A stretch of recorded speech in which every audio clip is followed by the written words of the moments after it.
Well, good morning. It is good to see you all here. So I'm going to be wrapping up our series called The Dance, and we've actually extended it a week, and that's just because there's just more material than what we could get through in all of this. And of course, just the whole idea of it is relationships are like a dance, right? There's this dynamic of relating that constantly goes on between you and someone else. And we've looked at everything from family to friends. Last week, we looked at romantic relationships. And I really want to pick up and kind of do part 2 on romantic relationships, because last week we looked at this whole idea how like there's just moments where you can just miss each other. And how do you come back together? But what I wanted to come back to, because it's just important to me, because I think there's a couple of ways that we end up missing each other because we get caught in a particular kind of dance, in particular with romantic relationships. And I just want to be able to spend the right amount of time to kind of talk about these two different dances and their dynamics and what we can do to maybe change that dance, because we've built this whole series off the idea that if you change your dynamic, you just might change the whole dance, right? And so these two dances, so I'm going to just dive right in here, and we're just going to talk about two things this morning, these two dances. So here's the first one. The first one, I'm just going to call it, It's Not Me, It's You, right? It's a beautiful little ditty, right? It's a wonderful little dance that we get caught in all of the time. It's not me, it's you. And you know, it's just honest, but also, you know, a little revealing and embarrassing. Like Angie and I got caught in this dance here just like a couple nights ago.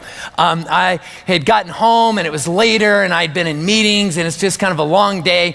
And our small group has been trying to plan when we were going to get together kind of for our like Christmas get together. And we've been in this small group for a long time, love everyone in it. And we had worked on a few dates and those didn't work and we were trying to settle these dates. And so I come in and I sit down and Angie immediately asks me about like, okay, that I gave you another date to maybe think about, like, can you do that date? And I'm thinking, like, I already told you that like I could do whatever that date is. I told you I could do that date. And she's like, okay, no, you didn't, because that one couldn't happen. And so now there's this other one and I need to ask you about this, and because we're trying to get this all together. And I'm like, no, I think you did ask me about this, and I did answer. And we started this little thing about like, no, it's not me, it's you. See, you just don't remember that you'd already asked me about this and I told you about this because I know I'm right about this, right? And of course, you know, she's like, oh, you are right. No, she's like, no, see, you've been putting this off, and we got into this little dynamic, this little dance of, no, it's not me, it's you. And it's like there's this problem, this issue that we're trying to walk through, and we get pulled into this. Anyone, like, does this sound familiar to anyone in here? Whether you're, you know, dating, right, or have been married a long time, or you're a newlywed, and you can get into this dance on any kind of issue, can't you? Right, like. You know, it can be with the schedule, and you can just think, you know what, if you would just get, you know, your time management pulled together, if you would just pay attention to your schedule, that would solve this problem and things would be so much better. You can do this with finances, right? Like, you know what, if you just had a little better financial, you know, management, or just made better decisions about it, like it would solve the problem and it'd be so much better. Or, you know, there's the flip side of that, and it's just like, you know, if you'd learn how to just live a little bit, life's not about money, it's about living, you know, and it's just, that would solve our problem on this thing.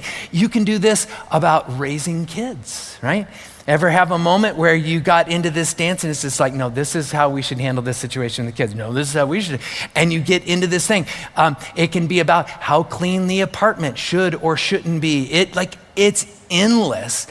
And then it gets into this thing where it's about who's right and who's wrong.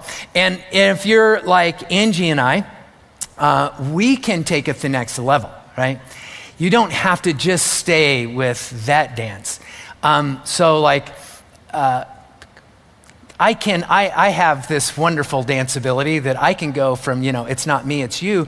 And that means that you're probably the problem. And if you're the problem, I'm a problem fixer. So let me help you understand how you can fix this. And then I can, be real corrective and give her great instructions and stuff, which, can you picture how romantic that is? Yeah, right. Or Angie, like if Angie was standing here right now, she would probably say, and I can get into that, and she'd say, I can go into the double down, right? Just keep at this thing. Or just step back and retreat a little bit, right? And just let you in this, but I'll disengage in this whole thing. And we do this, and we find that we get pulled into these things, and it can be kind of a spiral. But at the end of the day, right, what this dance does is it just moves us apart, right? How many of you can remember a moment where, whether it's just any romantic relationship, and this applies to more than just romantic relationships, but think of a romantic relationship where suddenly there was an issue and you got pulled into this it's not me, you kind of dance. And then on the other side of it, you just felt like that made us so close. Probably not, right? It's just like, oh, right? But here's part of why it pushes us apart. It just invites us to start seeing the other person as the problem, and a problem that needs to be fixed or a problem that needs to be managed. And if you are in a long-term romantic relationship, like some of you've been married for decades and decades and decades, like you have figured something out. And I really mean this. There's a point to all of this that you already know, that you have experienced and learned. And it's not to say that the longevity of your relationship is because you have learned how to solve all the issues that you disagree with, right? You're going, like some of you are just like, no, right? What you have learned is how to partner together through those issues, even if you never solve them, right? Because there's this thing that can happen with this dance where we begin to see the other person as the problem. And I know for some of you, you're like, man, there's an issue that has landed in our relationship, and it is the only thing that we talk about, and it creates the tension. And it's this, and as I've brought this up, you can just feel the tension, and it's just like, where do we go from here?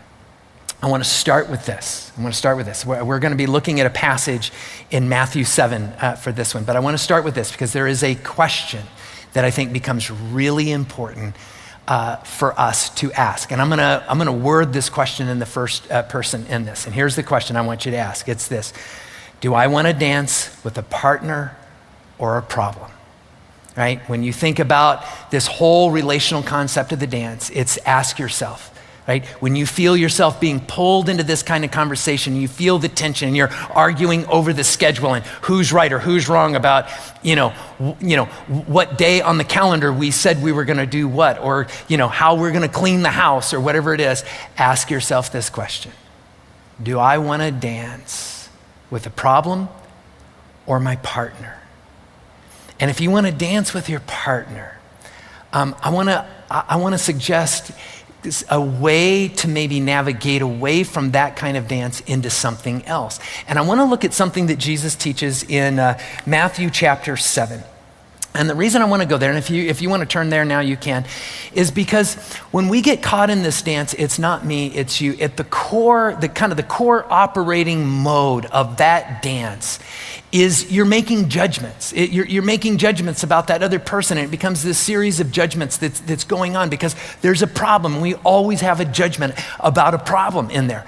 And so I want us to look at what Jesus says here. And what Jesus is teaching in this passage reaches so much further than just the scope of what I want to talk about this morning. But I want to keep it to the scope of this morning. I want to keep it on this relational piece of how to get out of this dance where we're kind of blaming the other and we're trying to prove who's right and who's wrong on this thing. So Matthew chapter 7.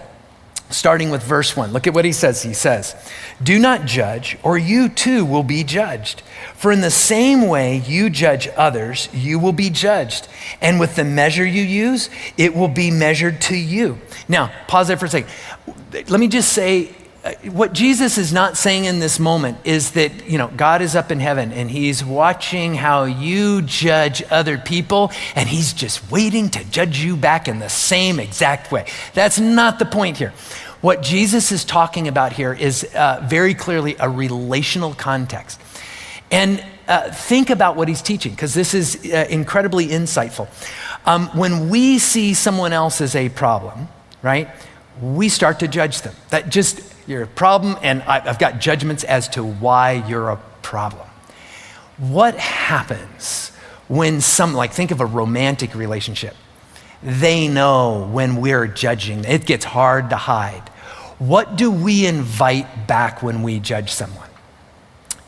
More judgment, right? It's exactly what Jesus is saying here.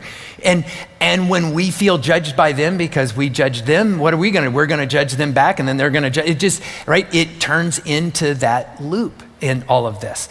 And so he goes on here and he says some things that we'll break down for a moment here. But look at verse 3. He says this: "Why do you look at the speck of sawdust in your brother's eye and pay no attention to the plank in your own eye? How can you say to your brother, 'Let me take the speck out of your eye,' when all the time there is a plank in your own eye? You hypocrite, first take the plank out of your own eye, and then you will see clearly to remove the speck from your brother's eye." And so he points out a couple of things here that actually invite us to relate different, to build a different kind of dance with our partner, with our friend, with our date, with our spouse, right? We're talking about some of the most important people in our lives in this. So a couple of things, or one thing, and then I want to unfold it a little bit. First of all, think about what Jesus is saying when he's saying, there's a plank in your eye, right? And he's exaggerating this. He's using this figurative language to point at this thing of so it's like you don't even see the plank in your own eye. There's a little bit of self-awareness that's an issue in this moment. That's what he's pointing out in this, right? And that lack of awareness is gonna have a negative impact relationally in this. So here's the first point, and I'm gonna put this in the form of a question. And this is the question to ask: what's my dynamic? What's my dynamic? What's in my eye right now? And as you begin to look at that, there's a part of it that suddenly it's okay, maybe I'm playing a role in this.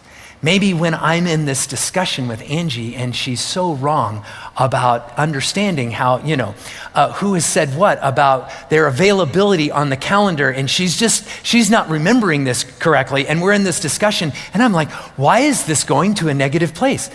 Maybe Glenn needs to go, maybe I'm a part of where this is going. Maybe there's a dynamic that I hold in this.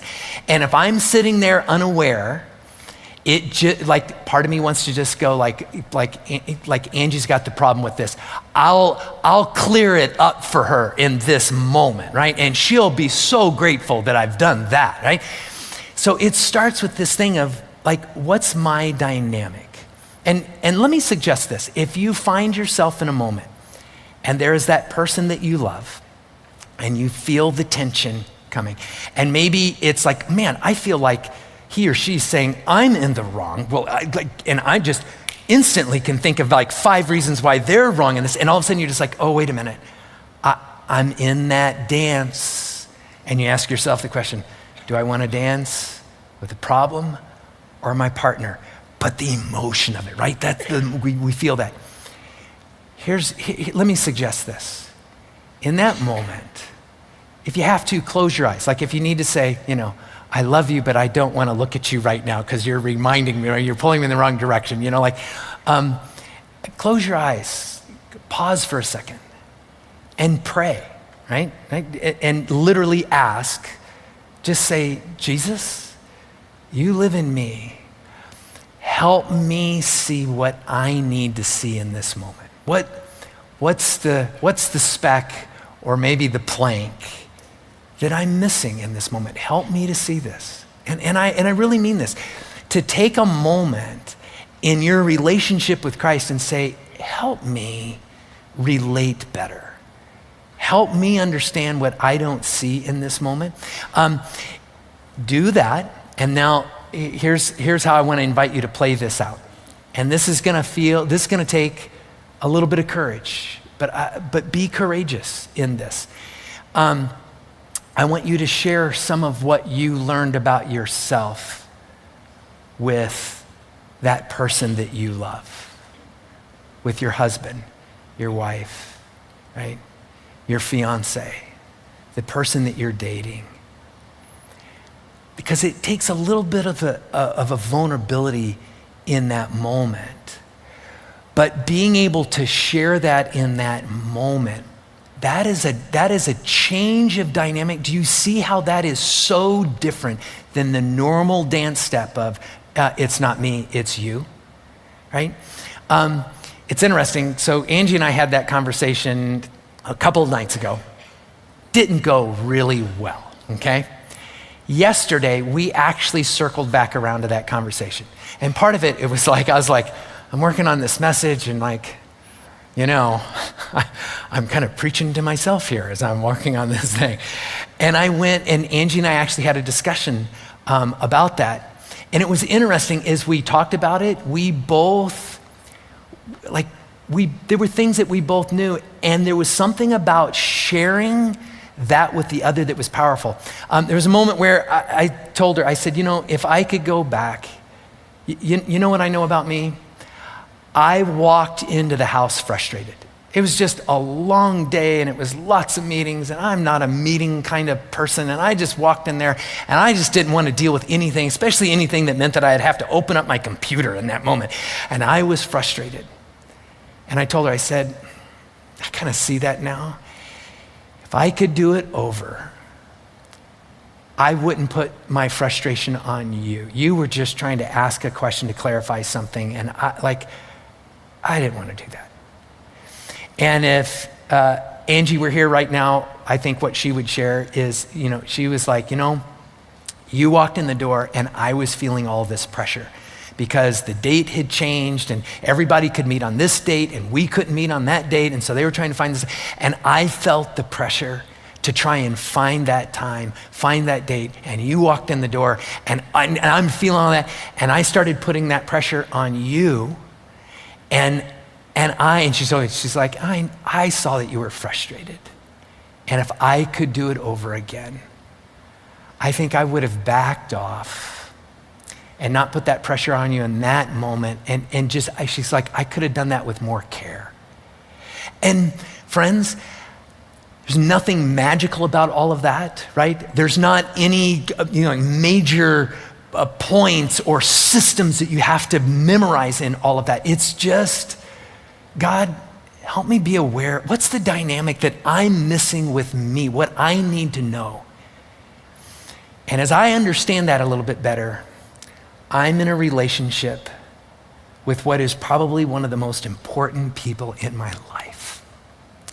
And if I can just take a little step, albeit a little courageous, of some vulnerability and let them know where I'm at, I'm trusting that dynamic will change in a way. And you know, I'm going to add this. I added this in the last service. It's not in my notes. If that person in your life shows you a moment of vulnerability, treat that like gold. When that person, right, who, Angie, she's my favorite person in the world. You wouldn't always know it, right? Because I can fight and argue with her, and isn't this the way romantic relationships work sometimes? That's the person we can get in the deepest, most frustrating arguments with. But the truth is, she's my favorite person. I love her more than anyone in this world. And if she's willing to be vulnerable with me, treating that moment like gold, that, right? We didn't solve the calendar problem totally, right? But you know what? We didn't need to. We didn't need to, because one of us changed the dynamic and the other changed the dynamic, and before we knew it, we were changing the whole dance. Try it. So one more dance. And right, just 2 things this morning, right? You think I could do this in 15 minutes? No. One more dance. And I'm gonna just call this dance this. This is dancing with my enemy, right? Just that's what I'm gonna call this one, right? And this is the dance that we get pulled into when something happens and we feel a little hurt, or we feel like we've got to armor up, or we've got to be on guard, right? It's a little bit like your partner feels a little bit more like an opponent, right? I've got to overcome whatever they're doing in this moment. That's why you feel on guard. Maybe you've had a moment like where you're just like, I feel like my spouse is trying to control me or belittle me in this moment. And it just, man, it leaves you spinning in a moment. Or there's a boyfriend or girlfriend and you're just like, they can be so defensive or blindside me with like a cutting remark. And now I'm like always kind of on eggshells as to like, is something gonna happen and that cutting remark is gonna come back? Or maybe on the milder side, it's just like, I feel like if I don't stand up for myself, I'm gonna get run over in this moment. And so I just want to pull back here. And when we get into that kind of like dancing with my enemy, we find that we start doing these subtle things that are all about protecting ourselves or like a counterattack.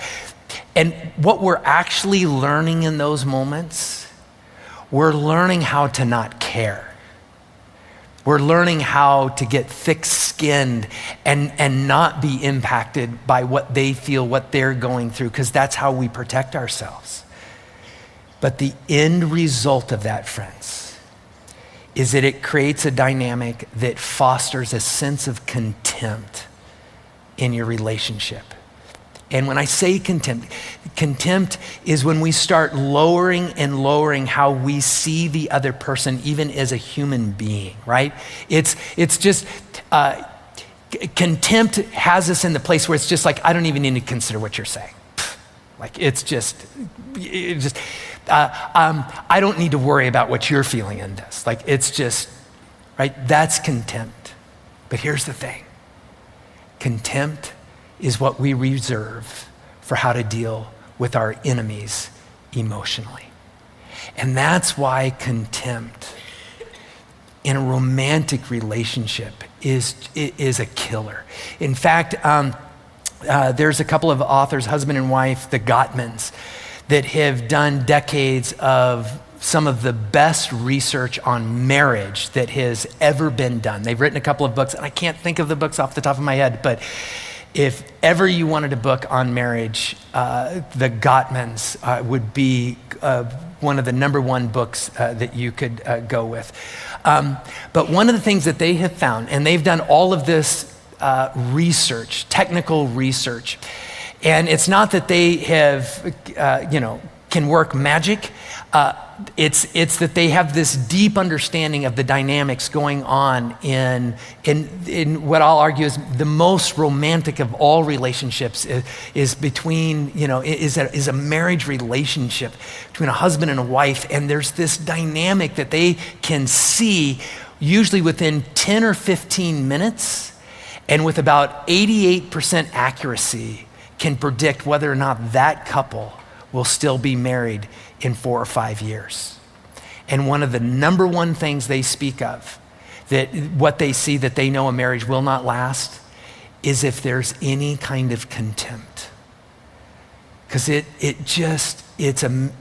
kills a relationship in this. And the thing is with that, that's where we start. When we get into that dancing, like my partner is my opponent or my enemy, that's where we start, without realizing it, pulling in a sense of contempt within our relationship. So here's the question that I want you to ask, right? If you feel that coming, if you feel that I'm always armoring up, and we're always going to be pulled into that. It's when it starts becoming the norm, when it starts becoming a way. Here's the question I want you to ask, right? Do I want to dance with my enemy or my partner, right? When you see that coming, don't ignore it. And just ask yourself, do I want to dance with my enemy or my partner? So how do you get out of that? Because we all get pulled into it. Let me give you another story of Angie and I, where we were getting pulled into this dynamic. Several weeks ago, I shared with you that this past summer was a little chaotic for us because there was a water leak that we had, and a short little repair turned into us not being able to live in our home for 4 months. And so we moved back in, right? But the chaos continued because the movers didn't have all of our stuff. They moved in some stuff that wasn't our stuff. And so we're going through all these boxes trying to figure out, is this our stuff, not our stuff? What stuff of ours isn't here? And you can imagine the chaos and just the frustration and trying to navigate all of that. And there might have been a time where I was bringing in some extra boxes that the movers weren't bringing in, there was just some stuff I wanted to go through, and I had these extra boxes and I was pulling them in there. And Angie was just like, why are you bringing more boxes? Like we're walking through little tunnels of boxes in our house right now. And it was a bit of an aggravation, and I kind of pushed back on that, and it became a point of contention. And then there was one afternoon, we're standing in the kitchen, and Angie, we had talked about those boxes for a while, and she brought them up again, and I was a little frustrated, but I was even extra frustrated because there were some boxes in the dining room just off to the other side over here, piled up on top of our dining room table, and those were her boxes. Notice I've already assigned, they're my boxes, but there are her boxes too, right? And this was stuff that could have been put away or put up on the walls, but she was like wanting to sort things. She's like, this is a great time to get rid of stuff that we don't need. And so instead of putting it all back up and then taking stuff down, like I'm gonna kind of go through all of this. And I'm thinking, well, I've got my boxes. She's got her boxes. And she's asking about these. And by this time, and I was just, it was, it's just like, why are you attacking me over my boxes? And I just, out of the corner of my eye, I could see those boxes on the table, and I wanted to go there, right? But I held off for a little bit, right? But there was this dynamic in this, and it's like, she's gonna come after me for my boxes, and like, how am I gonna defend myself? Maybe I could go, I could blame her for her boxes, I could do that. Or I could talk about, how my boxes, there's really important stuff in my, this is where my brain's going. And this is that kind of dancing with my enemy. How am I gonna out-strategize you in this moment? And we get pulled into these moments, right? Now, I want to go back to something that Jesus teaches. In fact, it's in this is known as the Sermon on the Mount. I want to look at something he says earlier. It's in chapter 5, because there's something he says here. And again, Jesus is pointing to something broader than just how we're applying it this morning. But there is something he teaches here that is really valuable for us to understand, that will help us when we get pulled into this dancing with my enemy kind of dance here. Look at Matthew chapter 5. Here's what he says, starting in verse 21. He says, you have heard that it was said to people long ago, you shall not murder. So, at a very low level, there's that right there. Just don't kill your spouse in that moment, right? But he goes on. There's deeper stuff that he's got here. He says, and anyone who murders will be subject to judgment. Verse 22. But I tell you that anyone who is angry with a brother or sister will be subject to judgment. Again, anyone who says to a brother or sister, Raka, is answerable to the court, and anyone who says you fool will be in danger of the fire of hell. And you're just like, whoa, Jesus is getting really intense with this. But here's what I just, there's so much here, but I want us to look at this one thing here. It's interesting, right? And again, he's talking about relationship here, and he talks about anyone who says to a brother or sister, or we could say a spouse, boyfriend, girlfriend, fiance, right? Raka, And here's what I want you to know about this little word, raka. It's actually not a Greek word, which most of the New Testament's written in. It's actually an Aramaic word. And it was an Aramaic word that was used. It is what you called that person that you held in contempt. It is a contemptuous word. To say raka, that's a word you reserved in response for the person you held in contempt.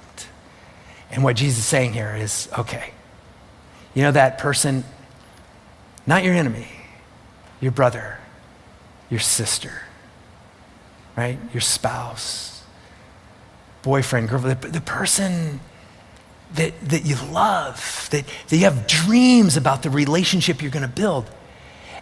And you have contempt, right? There's that thing where you're just like, oh, right? That's the place here. And he goes on and he says this. Look at verse 23. He says, right? He says, therefore, if you are offering your gift at the altar, and he's going to go through this kind of answer, where to take this. If you're offering your gift at the altar, and there remember that your brother or sister has something against you, leave your gift there in front of the altar. First go and be reconciled to them, then come and offer your gift. Because here's the thing, when we think of someone that we kind of hold in contempt over something, we can wait on that. We don't need to pay them any mind. Contempt is what we reserve for our enemies. I don't have to consider you with care or concern or understanding the way I would most human beings. It's a defense mechanism. And what he's saying is, I want you to do the opposite. See, he's contrasting raka with reconciled. And I love how he builds this out. He's like, you may think there's something more important, right? For crying out loud, it's your gift for God, right? You've got your gift for God and you're going to the altar. What could be more important than that? And what I love about this, what Jesus is saying is, you know what? God looks at that and goes, you know what? You can give me that gift later. But if you're at a place of contempt with that person, that special person, you've got to find a way to move toward them. And let me say this. I feel like I need to say this. If right now you're like, Glenn, I'm hurting a little bit, or I don't know what to do, because as you talk about this particular dance, and you talk about, this is maybe one of the most dangerous dances we get into, and you're like, I see my own relationship in this. I notice I armor up way too often with that person in my life, right? My husband, my wife, I'm thinking about that counterattack. There are things where I don't even want to consider them, or I feel that from them, and you're at this point right now where you're just like, it's hard for me to even hear anything else you're saying right now. First, I want to just say, I'm sorry. I mean that. But I also want to say, there's hope. That's the beauty of what Jesus is saying here, is that there's always a moment to change your dynamic, even when raka is what's on your tongue. You get to change a dynamic and move towards reconciliation. Because sometimes, not always, right, there's no guarantees here, but sometimes you change your dynamic and it can change the whole dance. There's a way to step forward and change the dance. And sometimes we just don't know how. Sometimes we just don't identify it.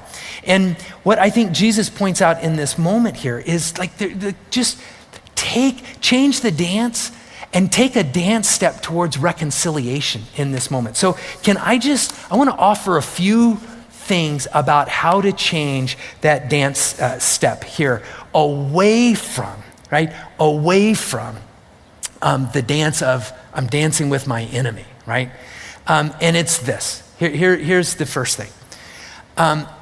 Go back to that question I asked. Who do you want to dance with? Who do you want to dance with? And the reason I say this, I think this is important, because you realize your relationship didn't start in this place. No one starts a romantic relationship. No one says, there's that person, I just struggle with contempt over them. I wonder if they would go on a date with me, right? You don't start in that place. We start at a place, right? We enter a romantic relationship because there's something about them we just say, I'm kind of attracted to them. I'm kind of smitten with them. I want to get to know them better. We're drawn to them. And I promise you, there's something there. There was something you saw. Maybe it started with physical attraction and then it went to something. There's something I like about who they are. I like their outlook on life. They're kind of different than me and I love how they're different. It frustrates me a little bit, but it also excites me a little bit and I see it's good for me. I promise you, if you're in a romantic relationship, and again, whether you've been dating for a while or whether you're married, there was something of a bedrock that attracted you to them in the first place. And to ask this question, I think helps you get back to that place. Because the person you want to dance with is the person that you were drawn back to way back then. Go back to that. And if you're saying, I want to dance with that person, get back to that, see. It's interesting, both of us are standing there in the kitchen, right? And she's pointing at my boxes because she's fed up with those boxes and we've had discussions about this and I've been defensive over, my boxes and this whole thing. And in this moment, right, I could just see it. I could just see like I'm armoring up and I can see that she's gonna do it. And I know my next tactic. And it's just like she's walked into this, right? My boxes, look at all those boxes over there. And I remember this moment where I knew I was looking at her as my opponent. And I remember just thinking in my own heart and mind, I don't want to look at her as my opponent. I didn't know what else to do in that moment, but I took a step back. Not a step back to retreat or to be defensive. I took a step back and just paused because I knew there was just something more that I needed to see. And sometimes, great, because I want to see her as more than just my opponent in this moment. We've been married so long and it's just like, I know where we can take this discussion and we can make this into the thing that just be miserable for both of us in this and still not solve it. And I took a step back in that moment. And I loved what she did next, okay? Because here's kind of the second thing in this that I'll say. When you take a step back, when you think about who you really want to dance with, I want to encourage you to tell them something about it. I want you to tell them what you want them to know that will actually help bring you closer together. Here's what Angie did. I'm sitting there. I am so frustrated. I can still see those boxes out of the corner of my eye and I'm standing there, just like a deer in the headlights. And Angie goes, you're probably thinking about all those boxes in there that are mine and want to bring those up, don't you? I was like, on the inside, I was like, yes, I do, right? But I was like, I probably shouldn't go there because this is kind of a vulnerable moment and, But that moment of vulnerability, she's just like, I know, I've got my boxes, right? And all of a sudden, I got past my moment of like, yeah, you recognize that I see that, but now I'm seeing you a little different in this moment, right? And she went on to then tell me, she said, I know, and it frustrates me so much that with all the chaos, you just brought more boxes and it's chaos. And I know you probably wish I did something different with those because it brought more chaos in this. She goes, but the thing is, I thought I was gonna get all of that done and figured out and out of the way and all this other stuff, and I couldn't. She got pulled into her work and office late on a bunch of stuff. And she said, I've been feeling guilty about that. And I just know in this moment that we'll get into this conversation and that you have all the right in the world to point that out and all of this stuff because what I've said. But I know that will make me feel so guilty, and I just don't want to feel guilty. And when the love of my life said, I just don't want to feel guilty, she invited something in me that was such a different dance. Because in that moment, I thought of her as the love of my life. And I said to her, and this came natural. See, that first steps where I was fighting it to not get into that dance. But when she responded in that way, my response was, I don't want you to feel guilty either.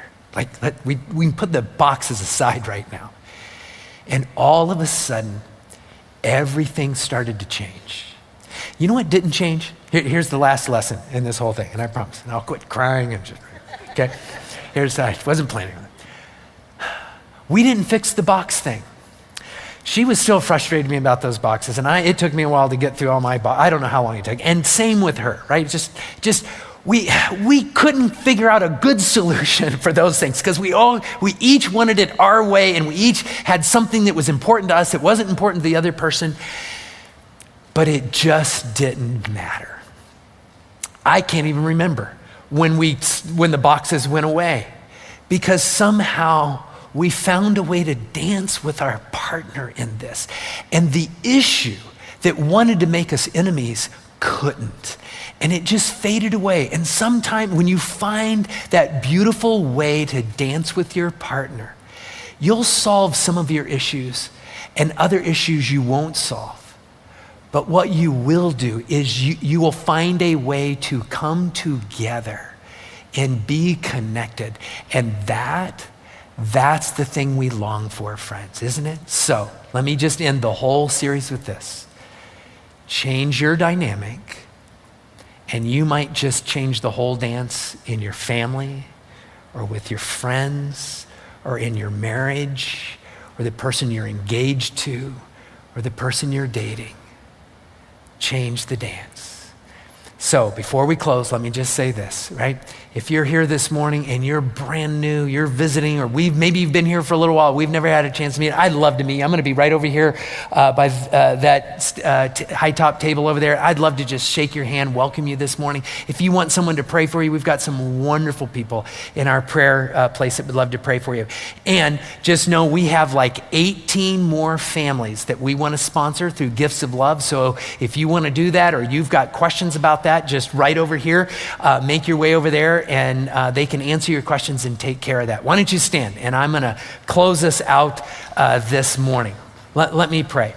Father, as we end this series about the dance and relationships, we just pray that you would just fill our hearts, that you would guide, that your Spirit would just be in and with all of our relationships. Help us to relate in some of the beautiful, wonderful ways that you've actually created us to do. And may you be central in all of our relationships. And Father, we pray this in your Son's name, amen. Have a great morning. We'll see you next week.